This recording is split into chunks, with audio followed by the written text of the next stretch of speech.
Good morning बच्चों, मैं प्रकाश ठाकुर आपका स्वागत करता हूं इंटेलिजेंट एकेडमी के इस ऑनलाइन वीडियो लेक्चर में। बच्चों आज हम लोग करेंट अफेयर्स यानी कि आपको पता है कि हर एक गवर्नमेंट एग्जाम्स के लिए करेंट अफेयर्स बहुत ही इंपॉर्टेंट टॉपिक है। तो आज मैं करेंट अफेयर्स पूरे 1 ईयर का 1 साल का करेंट अफेयर्स पर बताने वाला हूँ आपको इस पूरे वीडियो लेक्चर में। हालांकि ये एक ही वीडियो में नहीं हो पाएगा, मैं आपको पार्ट वाइज पार्ट वीडियो बना के दूंगा, लेकिन मैं पूरे 1 ईयर का करेंट अफेयर्स बना के आपको दूंगा ज़रूर। तो मेरे इस YouTube चैनल को देखिए और इससे आपको 1 ईयर का करेंट अफेयर्स मिलेगा, जो कि अभी रिसेंटली जो BPSC के एग्ज़ाम होने वाला है उसमें बहुत यूजफुल होने वाला है। साथ में अभी नेक्स्ट ईयर में UPSC का जो एग्ज़ाम होगा 2022 में, उसमें ये बहुत यूजफुल है। और SSC, रेलवे, बैंक, किसी भी एग्ज़ाम में बैठेंगे तो करेंट अफेयर्स तो आता ही है। तो इन सभी एग्ज़ाम्स के लिए बहुत ही इंपॉर्टेंट है। मैं बिल्कुल डिटेल में डिस्क्राइब करके बताने वाला हूँ, वन लाइनर नहीं है, ये डिटेल में बता रहा हूं। और मैं ये अश्योर कर रहा हूं अगर मेरे सारे पार्ट्स करेंट अफेयर्स के आपने देख लिए तो BPSC और UPSC जैसे बड़े एग्जाम्स के भी सारे क्वेश्चंस आप बिल्कुल आसानी से कर पाएंगे। तो आई रिक्वेस्ट कि पूरे वीडियो को देखिए और अपने दोस्तों को भी शेयर कीजिए, चैनल को सब्सक्राइब कर लीजिए ताकि जो भी वीडियोज में अपलोड करूंगा आपको सबसे पहले मिल पाएंगे। तो चलिए शुरू करते हैं बच्चों। मैं एक एक चीज़ कवर करूंगा। सबसे पहले मैं इंटरनेशनल न्यूज़ को कवर कर रहा हूं। जितने भी पिछले 1 साल में इंपॉर्टेंट इंटरनेशनल न्यूज़ हुआ है पहले मैं उसे कवर करता हूं, उसके बाद नेशनल करेंगे, मैं टाइप वाइज कराऊंगा, ठीक है। उसके बाद सभी तरह के स्पोर्ट्स के अलग से करवा दूंगा, इकोनॉमिकल, फाइनेंशियल बहुत सारे न्यूज़ जो होते हैं वो अलग से करवा दूंगा। तो सभी टाइप को कवर करेंगे, बस थोड़ा सा पैसेंस रखिए। करीब 20 से 25 या 30 वीडियोज हो सकते हैं पूरे चीज़ों को कवर करने में।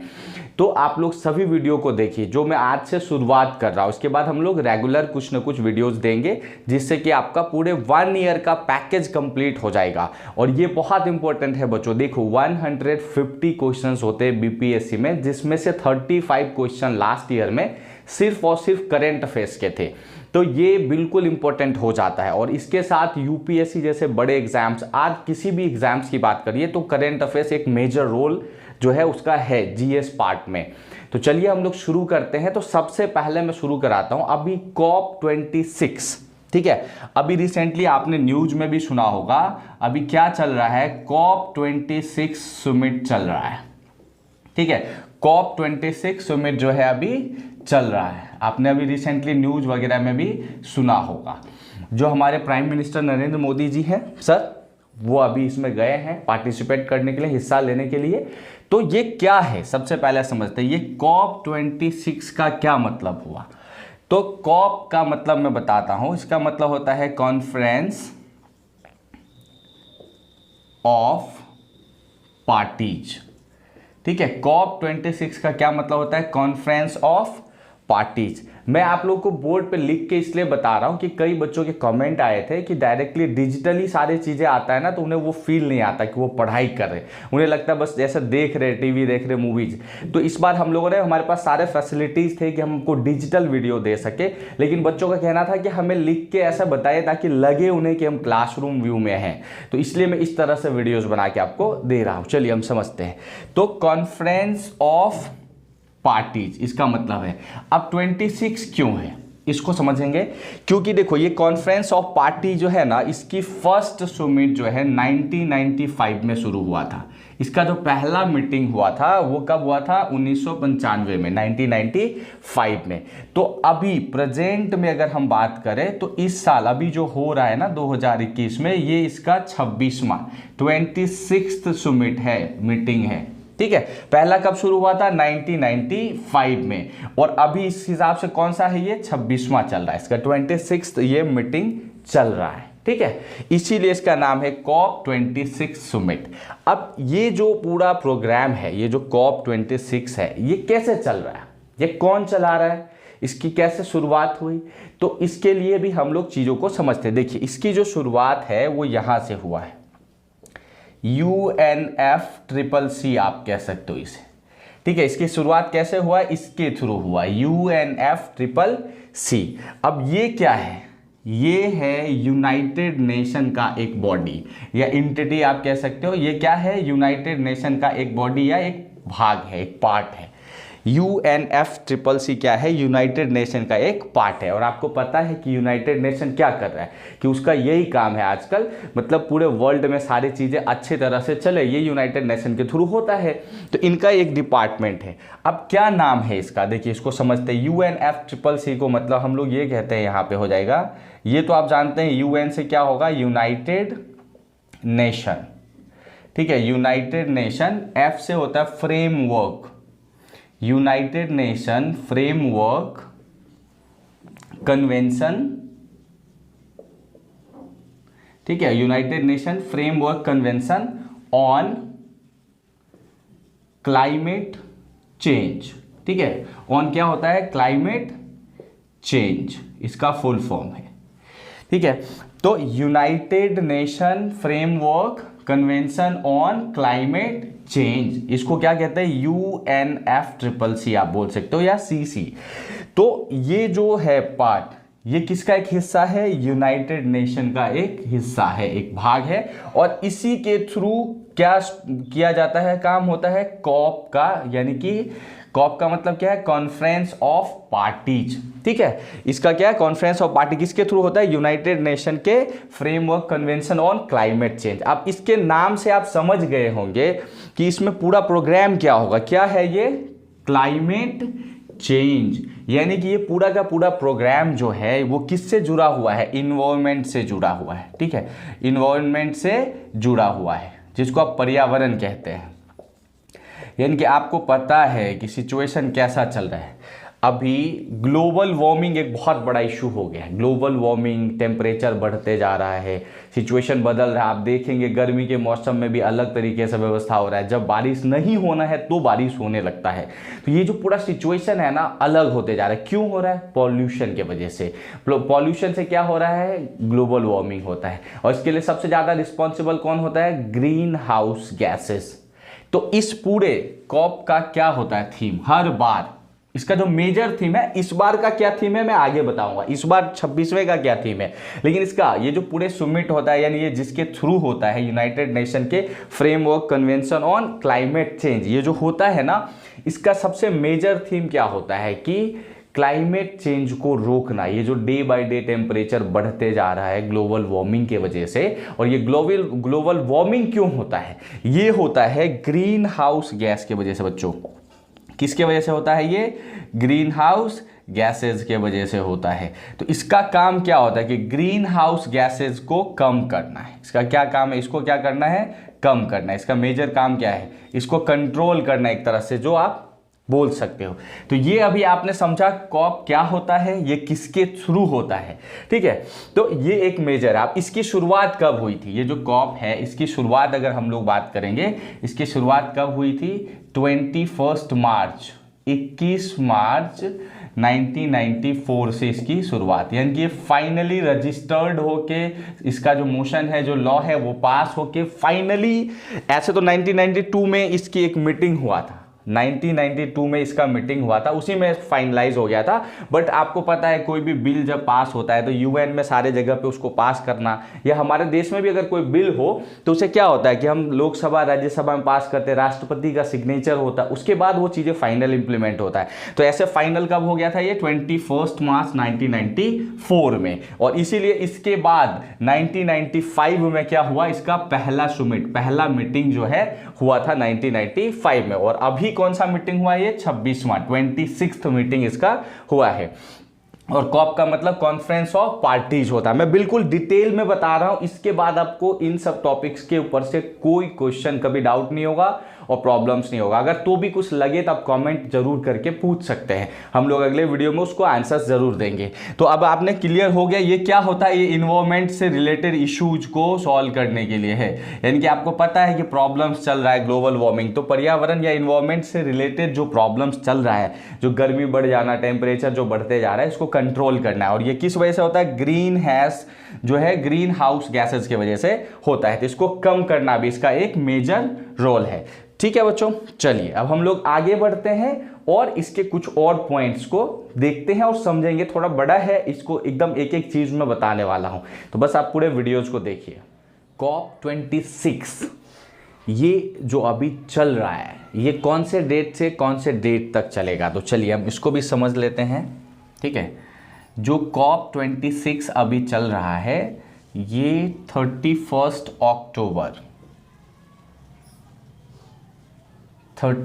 अक्टूबर से लेकर 12 नवंबर तक होने वाला है। ठीक है, ये अभी चल रहा है 31 अक्टूबर से 12 नवंबर तक, 31 अक्टूबर से 12 नवंबर तक। ठीक है, ये चलने वाला है।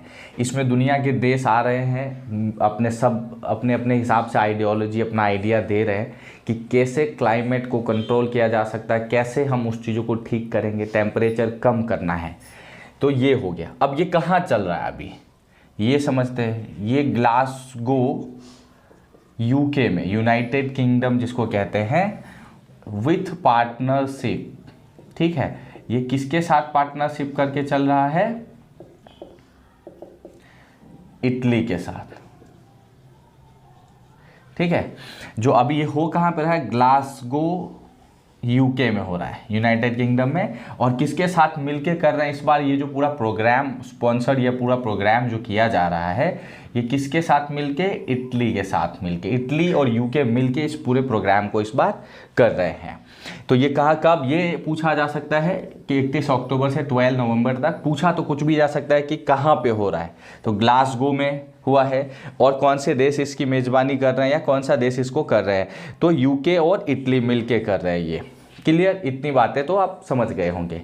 अब देखिए इसका जो सबसे मेजर फोकस शुरुआती यानी कि COP1 से 26 तक और आने वाले भविष्य में भी इसका मेजर 2 काम है, वो समझ लेते हैं। फिर इसके बाद मैं बताऊंगा कि ये इस बार जो COP26 हो रहा है उसका एग्जैक्टली फोकस किस पॉइंट पे है, क्योंकि वो अभी एक IPCC के रिपोर्ट के ऊपर डिपेंड है। मैं बताऊंगा क्या हुआ है IPCC की रिपोर्ट में, सारी चीज़ों को कवर करेंगे।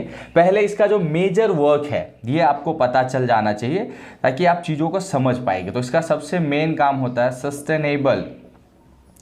सस्टेनेबल डेवलपमेंट करना। सबसे मेन काम क्या है? एक तो सस्टेनेबल डेवलपमेंट करना और दूसरा है ग्रीन जो गैस है, या इसको आप ग्रीन हाउस गैस भी बोल सकते हो। यहाँ पे इसको रेज कर देते हैं। देखिए इसको हम लोग ग्रीन हाउस गैस कहते हैं। जो ग्रीन हाउस गैस है इसको क्या करना है? डिक्रीज करना है, कम करना है। इसका जो लेवल है उसको क्या करना है? डिक्रीज करना है या फिर इसको कम करना है। इसका मेन काम है। तो पहले इन चीज़ों को समझना। आप में से ज़्यादातर बच्चों को यही नहीं पता होगा कि सस्टेनेबल डेवलपमेंट क्या है, ग्रीन हाउस गैसेज कौन से हैं। साइंस का एक पार्ट है ये ग्रीन हाउस गैस। इसके ऊपर क्वेश्चन मोस्ट ऑफली आ ही जाता है कि इनमें से कौन सा एक ग्रीन हाउस गैस है।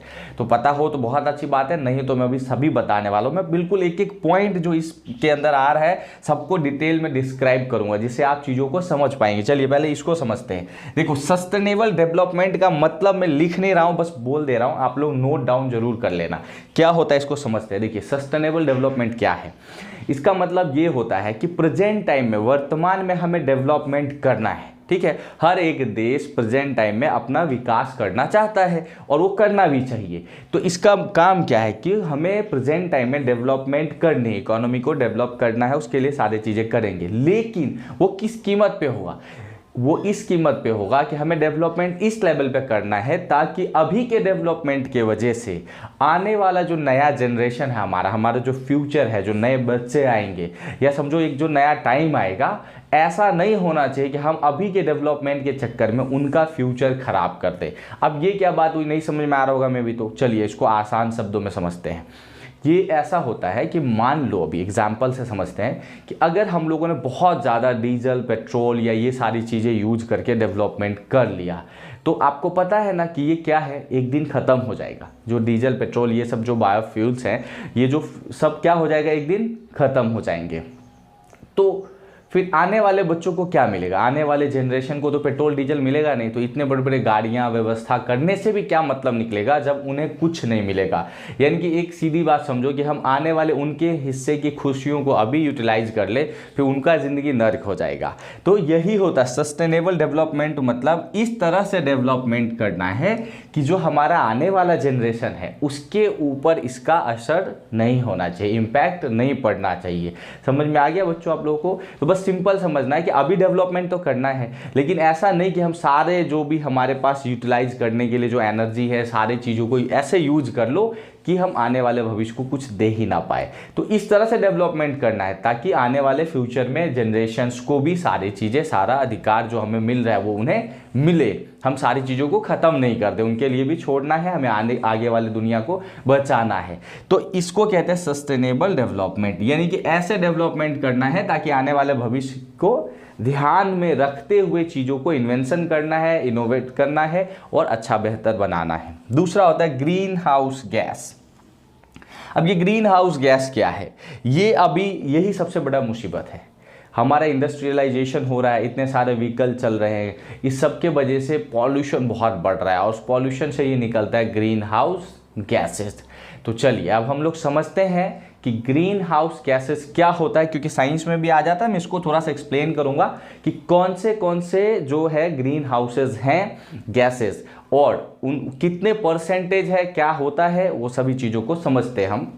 ग्रीन हाउस गैस जो है बच्चों, ग्रीन हाउस गैस का जो इफेक्ट है, पहले हम लोग ये समझते हैं कि ये क्या होता है, फिर मैं आपको बताता हूँ इसके कंपोजिशंस क्या है।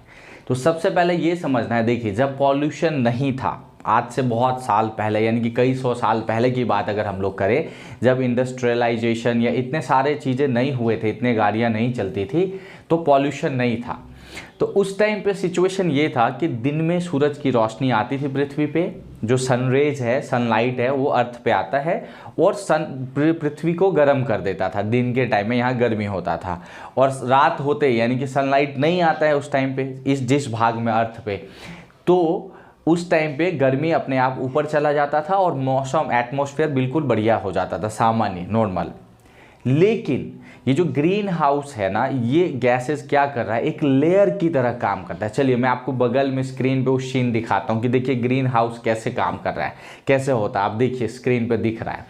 तो ग्रीन हाउस क्या कर रहा है, प्रॉब्लम्स कि वो सूरज की जो रोशनी है जिसके थ्रू पृथ्वी गर्म हो जाता है, उसको गर्म तो कर देता है, यानी कि जो गर्मी है, एक समझो ना, ग्रीन हाउस एक छाता की तरह काम कर रहा है। तो गर्मी अंदर तो आ जाता है, लेकिन उस गर्मी को ग्रीन हाउस गैसेस बाहर नहीं जाने देता, जिस वजह से क्या हो रहा है कि टेम्परेचर अर्थ का बढ़ते जा रहा है। और ये सबसे बड़ा खतरे की निशानी है, क्योंकि अगर टेम्परेचर बढ़ेगा तो जो आप समझो कि बर्फ पिघल रहे हैं, ठीक है, ग्लेशियर पिघल रहे हैं, और अगर बहुत ज़्यादा पिघल गए तो फिर पूरे पृथ्वी पे पानी पानी हो जाएगा। तो आपको इस बात को ध्यान रखना है कि ऐसा ना हो।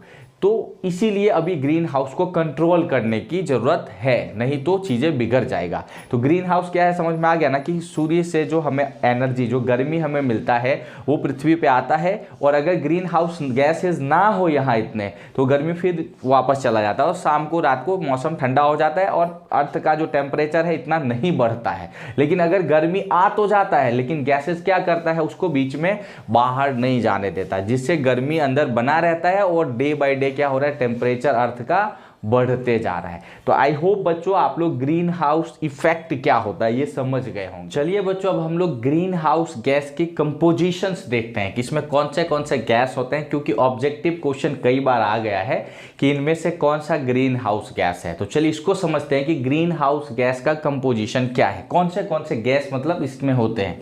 देखिए सबसे पहला इसमें होता है कार्बन डाइऑक्साइड, कार्बन डाइऑक्साइड, ठीक है। जो कार्बन डाइऑक्साइड है इसकी मात्रा जो है ये होता है 80%, सबसे ज़्यादा यही होता है इसमें कार्बन डाइऑक्साइड, ठीक है। उसके बाद होता है इसमें मीथेन, जो मीथेन का लेवल है इसमें वो होता है 10%। उसके बाद होता है नाइट्रस ऑक्साइड, जो नाइट्रस ऑक्साइड है ये होता है 7%, ठीक है। और उसके बाद इसमें एक होता है फ्लोरिनेटेड गैसेस, ये होता है अप्रोक्सीमेटली 3%, ठीक है। तो क्या है, carbon dioxide 80%, methane 10%, nitrous oxide 7% और फ्लोरिनेटेड गैसेस जो है 3% होता है। तो यही मेजर कंपोजिशन है इसका। तो ये आपको याद रखना है। और इसमें से क्वेश्चन पूछ लेगा, आपको क्वेश्चन देगा कि इनमें से कौन सा एक ग्रीन हाउस गैस है, तो इस चारों में से कोई ऑप्शन दे सकता है। तो आपने ये कंपोजिशन देखा। अब इसके अलावा कुछ और भी होते हैं, जैसे कि कुछ और हैं जो इसके अंदर आते हैं, जो फ्लोरीनेटेड गैसेज है ना, इसमें कुछ और आते हैं। उसमें होता है पहला, एक होता है हाइड्रो फ्लोरोकार्बन या कार्बन्स कह सकते हो ऐसे, इसको क्या कहेंगे, HFC ये होता है। उसके बाद होता है क्लोरोफ्लोरोकार्बन, ठीक है, इसको कहते हैं CFC, करेक्ट। ये हो गया आपका।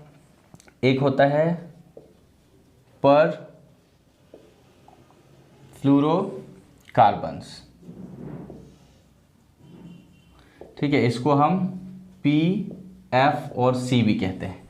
तो हाइड्रोफ्लोरोकार्बन होते हैं, ठीक है, क्लोरोफ्लोरो जो कार्बन होता है, पर फ्लोरोकार्बन्स होते हैं, ठीक है। ये सारे चीज़ें जो है इसके कंपोजिशन है, इसीलिए इसको क्या कहते हैं, फ्लोरोनेटेड गैसेज। फ्लोरोनेटेड गैसेज भी हम लोग इसको कहते हैं। चलिए समझते हैं IPCC क्या है। पहले देखिए IPCC, इसका अभी रिपोर्ट आया है, climate change report, climate change 2021, इन्होंने ये रिपोर्ट दिया है अभी, करेक्ट। ये जो रिपोर्ट है बच्चों, इसी रिपोर्ट के बेस्ड पे इस बार का COP26 हो रहा है। तो पहले हम लोग ये समझेंगे इस रिपोर्ट में क्या आया है, और वही ऑब्जेक्टिव क्या है इस बार के COP26 का 26वें सम्मेलन जो मीटिंग हो रहा है, उसका ऑब्जेक्टिव वही है। तो सबसे पहले एक और पॉइंट समझेंगे, आपको आ रहा होगा ये IPCC क्या होता है। तो इसका मतलब होता है इंटर गवर्नमेंटल, ठीक है, इंटर गवर्नमेंटल। उसके बाद हो गया पैनल ऑन क्लाइमेट चेंज, ठीक है, inter governmental panel on climate change, ये IPCC इसका फुल फॉर्म होता है, मैं भी पूछ ले तो, ठीक है। तो ये हो गया आपका। अब इसमें इसका एक रिपोर्ट आया है, क्लाइमेट चेंज रिपोर्ट 2021। इसमें इन्होंने सबसे पहले ये कहा है कि अगर 1.5 डिग्री सेल्सियस, ठीक है, 1.5 डिग्री सेल्सियस से यदि हम लोग कम इमिशन करते हैं, यानी कि जो हमारा ग्रीन हाउस गैसेज है, जो ग्रीन हाउस गैसेज हम अगर इतने कम इमिशन करें कि 1.5 डिग्री से ज़्यादा टेम्परेचर नहीं बढ़े, ठीक है, क्योंकि आपको पता है ना ग्रीन हाउस के वजह से टेम्परेचर बढ़ता है। अभी मैंने बताया कि गर्मी आता तो है पर उसको बाहर नहीं जाने देता ग्रीन हाउस गैस। तो ये कहना है इस रिपोर्ट में कि अगर 1.5 डिग्री से कम, इससे कम अगर टेम्परेचर बढ़े, अगर हम इस तरह से कुछ कंट्रोल कर पाए ग्रीन हाउस गैसों पे, तो 2050 तक नेट जीरो हो जाएगा। 2050 तक क्या हो जाएगा, ये नेट जीरो। अब ये नेट जीरो क्या है, ये भी एक क्वेश्चन आ रहा होगा आपके मन में, ऑब्वियसली आ रहा होगा। तो नेट जीरो का मतलब है यहां पे कि इंसानों द्वारा, यानी कि ह्यूमन के द्वारा जो कार्बन इमिशन या मीथेन या समझो ग्रीन हाउस गैस जो हम इमिट कर रहे हैं एटमॉस्फेयर में, वो नहीं करेंगे। मतलब इंसानों के द्वारा, यानी कि हमारे पर्सनल एक्टिविटीज से जो ये आपका हो रहा है, जैसे इंडस्ट्रियलाइजेशन से, व्हीकल चलाने से, या बहुत सारे पॉल्यूशन के सोर्सेज हैं, अगर इंसान अपने प्रॉफिट के लिए हम जो कर रहे हैं, उन कामों से अगर हम ग्रीन हाउस बिल्कुल, यानी कि methane, carbon dioxide, nitrous oxide, इन चीज़ों को अगर हम पूरी तरह से रोक देते हैं, तो ये इसको कहते हैं नेट जीरो हो जाना। तो इस रिपोर्ट में कहा गया है कि अगर हम इतने डिग्री से कम टेम्परेचर बढ़े, यानी कि हम कम ग्रीन हाउस गैस यूज करेंगे, तो 2050 तक क्या होगा कि इंसान, यानी कि ह्यूमन एक्टिविटीज के वजह से ग्रीन हाउस गैसेज हैं वो क्या हो जाएगा, उसका इमिशन बिल्कुल खत्म हो जाएगा। नेचुरली तो होगा, जो नेचर है, जो नेचर हमारे हाथ में नहीं है, नेचर अपने हिसाब से चलता है, तो वहां पे कार्बन डाइऑक्साइड आएंगे, लेकिन नेचर से कभी प्रॉब्लम नहीं हुआ है। प्रॉब्लम तब होता है जब हम लोग हमारे पर्सनल प्रॉफिट के लिए बड़े बड़े फैक्ट्रियां लगा रहे हैं और उसमें अनकंट्रोल तरीके से हो रहा है, और हम जो घर में फ्रिज यूज करते हैं, ठीक है, उससे जो अभी फ्लोरोनेटेड गैसेस बोला हो ना, वो इन्हीं चीज़ों से, एयर कंडीशनर, फ्रिज, ये सारी चीज़ों से ही ये इमिशन होता है। और ये सबसे ज़्यादा किसको नुकसान पता है आपको, जैसे क्लोरोफ्लोरोकार्बन है, परफ्लोरोकार्बन, या फिर समझो हाइपरफ्लोरोकार्बन, ये सभी चीज़ें ओजोन लेयर को नुकसान पहुंचाती है सबसे ज़्यादा, क्योंकि ये ओजोन के साथ रिएक्शन करती है और वहाँ पे ओजोन लेयर में क्या हो जाता है, एक होल हो जाता है, छेद हो जाता है, तो ये वहाँ जाके नुकसान पहुंचाता है। तो ये सारे ह्यूमन एक्टिविटीज़ की वजह से हो रहा है। तो इस रिपोर्ट में यही कहना है कि अगर हम इससे कम इमिशन करें और तो 2050 तक हम चीज़ों को क्या कर पाएंगे, ठीक कर पाएंगे। तो इस बार का जो हमारा ऑब्जेक्टिव है, यानी कि COP26 का जो ऑब्जेक्टिव है इस बार का, वो यही है। क्या है ऑब्जेक्टिव इस बार का हमारा, कि हमें 1.5 डिग्री सेल्सियस से मतलब कम इमिशन करना है, कि इससे टेम्परेचर ज़्यादा ना बढ़ सके, और 2050 तक हमें क्या कर लेना, नेट जीरो की सिचुएशन बना लेना। इसका इस बार का जो मेजर ऑब्जेक्टिव है वो यही है।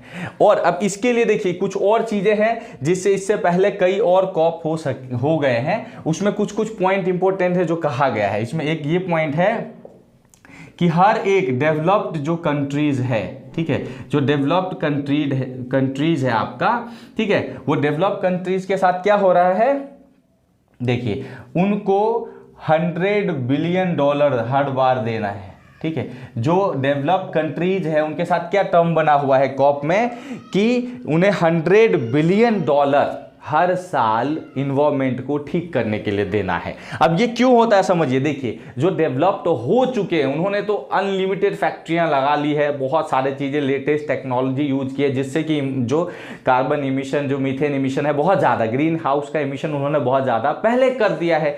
तो भाई जिन्होंने पहले इतना नुकसान कर दिया, अब जो देश के पास फैक्ट्री नहीं है, बहुत सारी चीजें है नहीं, वो तो उन्होंने तो कुछ गलती नहीं की है। लेकिन अगर किसी बड़े देश ने, कंट्री ने, अगर उन्होंने अपना डेवलपमेंट करने के लिए सारे यूटिलाइज कर लिए, सारे मतलब समझो इमिशन इतने बढ़ा दिए हैं, इतना बढ़ा दिया है कि भाई टेम्परेचर बढ़ रहा है, तो जिसने कभी यूज नहीं किया उसकी क्या गलती। इसीलिए डेवलप्ड कंट्री को इसको ठीक करने के लिए ये एक तरह से पेनल्टी के रूप में $100 बिलियन हर साल देना होता है डेवलप्ड कंट्री को। और जो अंडर डेवलप्ड है, जिन्होंने किया ही नहीं पॉल्यूशन, तो वो क्यों देंगे, बात समझ में आ गया। इसीलिए ये भी एक इंपॉर्टेंट पॉइंट है, हो सकता है ये पूछ ले कि डेवलप्ड कंट्री को कितना देना होता है, $100 बिलियन देना होता है इन्वायरमेंट को ठीक करने के लिए।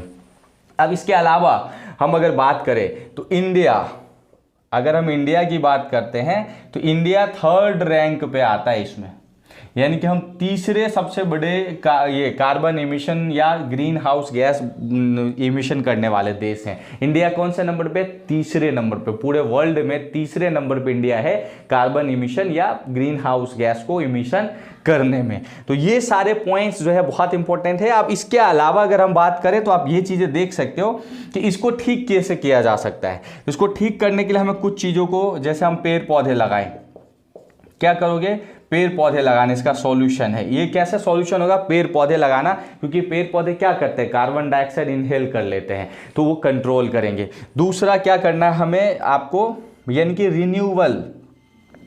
रिन्यूएबल एनर्जी पे काम करना है। मतलब ऐसा एनर्जी, जैसे इसके अंदर क्या आएगा, सोलर एनर्जी, ठीक है, सोलर एनर्जी इंपॉर्टेंट है, ठीक है, जिससे क्या होगा, जैसे देखिए अभी बैटरी से चलने वाला पेट्रोल डीजल वगैरह से जो गाड़ियां चलता है उसमें क्या होता है, बहुत ज़्यादा पॉल्यूशन होता है और पेट्रोल डीजल खत्म भी हो जाएगा। तो इसका एक ये भी गोल है कि सस्टेनेबल डेवलपमेंट भी हो, चीज़ें खत्म ना हो। तो क्या कर सकते हैं, सोलर एनर्जी यूज करेंगे, क्योंकि सोलर एनर्जी से पॉल्यूशन यहाँ पे नहीं होगा। उसके बाद बैटरी से चलने वाली गाड़ियाँ, हमें क्या कर सकते हैं हम लोग यहाँ पे, कि जो बैटरी से चलती है ना, इलेक्ट्रिक व्हीकल, ये यूज करने की ज़रूरत है। इलेक्ट्रिक व्हीकल आएगा तो क्या होगा, पॉल्यूशन कहीं ना कहीं कंट्रोल होगा। रिन्यूएबल एनर्जी यूज करना है, जैसे सोलर एनर्जी हो गया, अगर हम पानी से कुछ बना पाए, वाटर के थ्रू बना पाए। विंड एनर्जी आपने देखा होगा, बड़े बड़े पंखे लगे हुए रहते हैं रेगिस्तान जैसे जगह में जहाँ पे खाली खाली जगह है, तो वहाँ क्या होता है, वो क्या यूज करते हैं, विंड एनर्जी। ठीक है, अब इन चीज़ों से क्या होता है, पॉल्यूशन ना के बराबर है, पॉल्यूशन का कोई सवाल नहीं है और बेहतर चीज़ें बन पाता है। हम ऐसे टेक्नोलॉजी से, ऐसे व्यवस्था से ऐसी एनर्जी बना रहे हैं जिससे चीज़ें बेहतर होगा। तो wind energy, solar energy use करें, पेड़ पौधे लगाएं, इलेक्ट्रिक व्हीकल यूज करें, और बाकी जहाँ भी पॉल्यूशन हो रहा है, जहाँ पे भी फैक्ट्री वगैरह में भी, इस तरह से हम उसके ऊपर कुछ कंट्रोलिंग करें कि हम ऐसे गैसेस को जो है इमिशन नहीं करें। तो ये था आज का ये पूरा का पूरा टॉपिक। ये एक टॉपिक हमने कवर किया। ये टॉपिक क्या था, COP26 जो समिट हुआ है अभी, ये हम लोगों ने जो है COP26 समिट के बारे में पूरे के पूरे पढ़ाई कर ली है। इससे ज़्यादा बाहर कुछ नहीं जाने वाले बच्चे, यूपीएससी के पीटी हो या मेंस हो, इससे बाहर कुछ नहीं। इतने नॉलेज अगर आपको इस बारे में है तो आप बढ़िया से बढ़िया लिख पाओगे, मेंस में भी, प्रीलिम्स में भी, बीपीएससी प्रीलिम्स हो या मेंस हो, इससे ज़्यादा कुछ नहीं होगा। तो इतने डेटा आपके दिमाग में होना चाहिए। जो भी चीज़ें मैं यहाँ बोर्ड पे लिख रहा हूँ या जो मैं बोल भी रहा हूँ, आपको कंटेंट का नोट्स बनाना है बच्चों। समझ में आ गया? और अगर कहीं कोई डाउट होता है तो कमेंट करके भी आप पूछ सकते हो। चलिए अब हम लोग अगले टॉपिक पे आते हैं। ऐसे कई वीडियोज में देने वाला हूं आपको, और वो कई पार्ट में होंगे क्योंकि एक ही वीडियो में सारा चीजें तो कवर नहीं किया जा सकता। तो चलिए अब हम आगे बढ़ते हैं। इसके अलावा कुछ और जो इंटरनेशनल, अभी हम क्या कर रहे हैं, इंटरनेशनल घटनाओं, इन इवेंट्स को कवर कर रहा हूं मैं। तो इसके अलावा और जो ये अभी हम लोग अक्टूबर के या नवंबर समझ लो, अभी जो डेट चल रहा है, आज 2 नवंबर है, तो हम लोग इस डेट से लेके पीछे के सारे 1 साल तक के डेटा को कलेक्ट करेंगे और आपको बताने वाले हैं। तो चलिए हम लोग अगले टॉपिक को अब कवर करते हैं।